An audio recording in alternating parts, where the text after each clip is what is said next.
Hi everyone. Today I'd like to share with you how to review grammar translation method using NotebookLM. As you can see, um, you can all have access to NotebookLM using the school Gmail account. It's free and this year. And what you could do is you could add source and upload a file. Remember that this is the book that we're using. You could scan the chapter on grammar translation method, scan it first or take photos of the pages and then upload the file from here. And I've already done it, so this is the file. gtm.pdf is the file that I uploaded.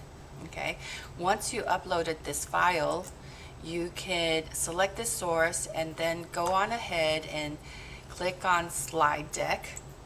Okay, for the slide deck, if you click on the pencil here, you could see that you could select the language that you want to use to create the slides, it's usually we usually select English, and the length would be default length. If you want your notes to be shorter on the slides, you could select short, but we usually go for default. Okay, and then you click on generate.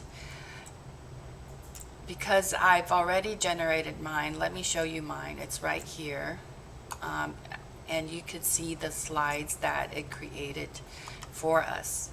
Now, you may go through these slides and see these are what the AI has helped generated for us, and it highlights the essential parts of this chapter on grammar translation method.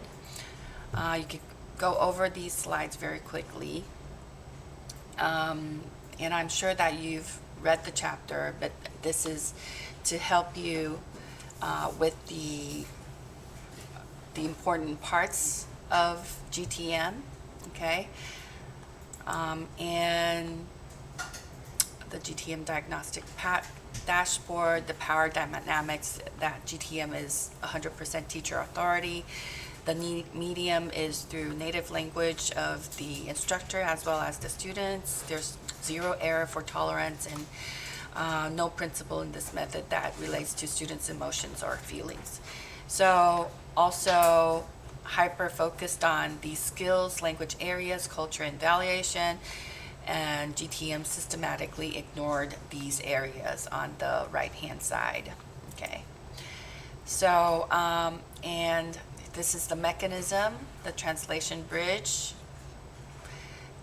Using the target language, input is received and meaning is strictly established through native language equivalence, which is the native language. In GTM, they translate classics or readings to their native language or the native language to English. The deductive funnel, okay, and take a look at this, and later on we can use this slide to create a video. Okay, also, what is a cognate?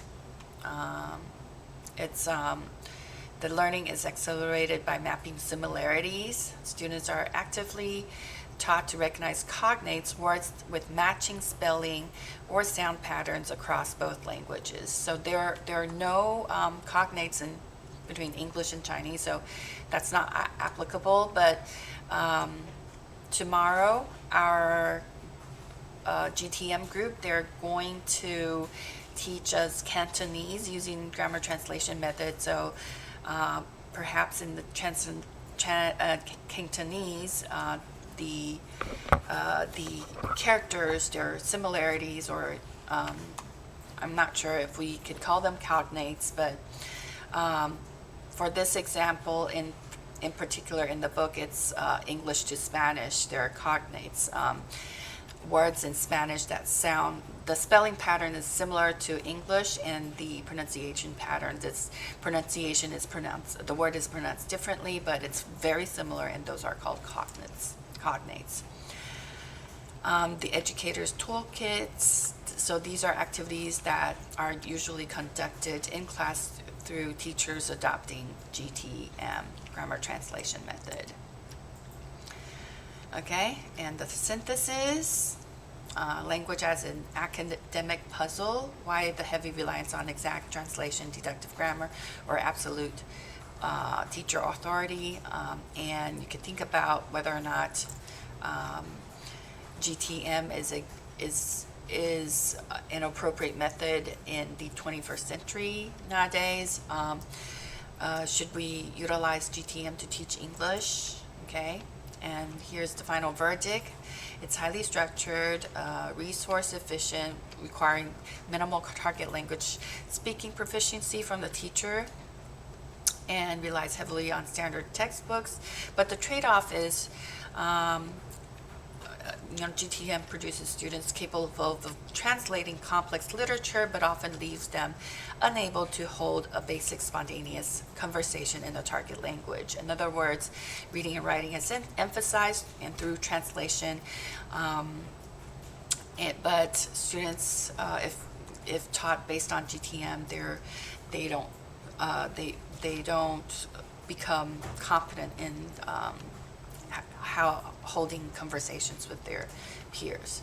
Okay, so that's the PowerPoint slide, and so in order to help you quickly review, this is one thing that you could create on your own, the slide deck. And another resource I'd like to and also along with the slide deck, I have also prompted NotebookLM to use gtmblueprint.pdf, which is this one. I download PDF document, and then I upload it to the added resource right here. So I click on this, and then I prompted use gtmblueprint.pdf to create video overview, and it responded. I've started creating the video overview based on the GTM blueprint slides for you. It's being generated right now, so it's right here. This is the deconstructing GTM.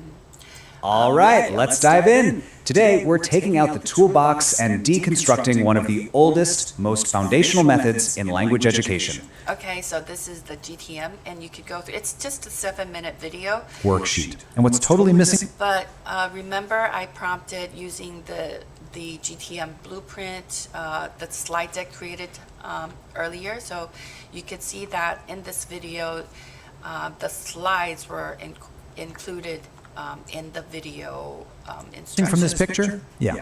Any kind of spontaneous, real conversation. To break this down even more, we've put together a sort of diagnostic dashboard.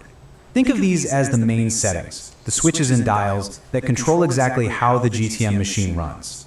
So we're going to look at 4 key dials on this dashboard. First, the power dynamic in the room. Then the medium, what language is actually being used. Then we'll check the error tolerance. And finally, we'll see how student feelings are handled. Okay, so this was exactly what I covered just now. And so you could also, for this video, you could download it, upload it onto your YouTube video, and you could watch it in your own time. So this is, again, a great resource for you to review on this chapter on GTM. All right, aside from that, what I also like is the quiz. So click on this, and then you could select if you want, how many do you want, the number of questions, you want more if or level of difficulty, medium, which is the default, you want harder questions or easier questions, and then click on generate. So this is the questions that were generated, and the thing I like about the method, this quiz, is that it's after you've selected the options, it would give you feedback and also why it is correct, or explaining why it is wrong. And because I have already done these quizzes, it remembers the the options that I have selected. So, and I could always come back and review these questions. For example, how does grammar translation method handle students' errors during a lesson? And I selected the teacher provides the correct answer immediately, and it says that's right. Supplying the correct answer is paramount, and errors are corrected by the teacher as the absolute authority. Okay, see what I mean? This is really good. Okay. So always come to class prepared using your NotebookLM to review the chapter, the methodology. Okay,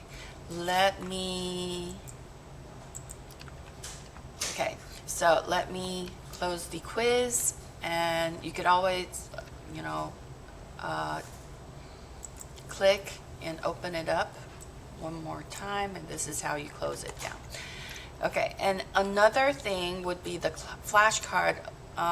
Perhaps I would go for the flashcard first to review and before I do my quizzes. So again, customize your flashcards. You could select whether or not you like fewer cards, standard card, or more cards, or easy, medium, or hard. Okay, and then once you click on it, let me show you the cards that were created. So according to the GTM hypothesis, what is the primary benefit of studying target language grammar for students' native language? What is the benefits? And think about your answer. And if you click on, and you could, if you're sure you know the answer, you could select this. Got it? If you don't, you get it next time, and then wait. And then once you click on it, this was it. So it improves students' understanding of their native language's grammar. That was the answer to the first one. And if you don't understand why, you could always click on explain, and it'll explain it for you in the chat area. This is the chat area. Okay, so let's take a look. What is the mental exercise goal of the grammar translation method? And to grow students' intellect. Okay, let's try it. Which two language skills are the primary focus of instruction in GTM? It's reading and writing, and not listening and speaking. Okay, so you could click on got it. Okay. In GTM, what is the status of teacher's authority in the classroom? Yeah, teacher is the authority in the classroom. Wait, the teacher is the absolute authority. So you could click on got it and move on to the next one. So here's the explanation of that we asked for. Under grammar translation method, studying a foreign language is viewed as the pathway to mastering your own. And the method operates on a hypothesis that by rigorously studying the grammar of the target language, students will naturally become more familiar with the underlying grammar of their native language, because GTM requires students to constantly analyze sentence structures, explicitly memorize grammatical rules, and translate directly between two languages. Students are focused to think deeply about the mechanism of language itself. So that's why. So there you go. The flashcard is a really nice review for you. And once you're done, then you could, do the quiz. Okay. And if you have any questions, you could always use the chat function here, and whatever you ask, it'll always generate 3 more questions for you. How do deductive grammar exercise work in the classroom? You could click on it and it'll generate the answers for you. And these answers are drawn from the sources that you provide, which is the chapter on grammar translation method. Okay, I do hope that this will help you with grammar translation method review, and I'm hoping that you use NotebookLM to review every chapter from this book, Techniques and Principles in Language Teaching. Thank you. That's all.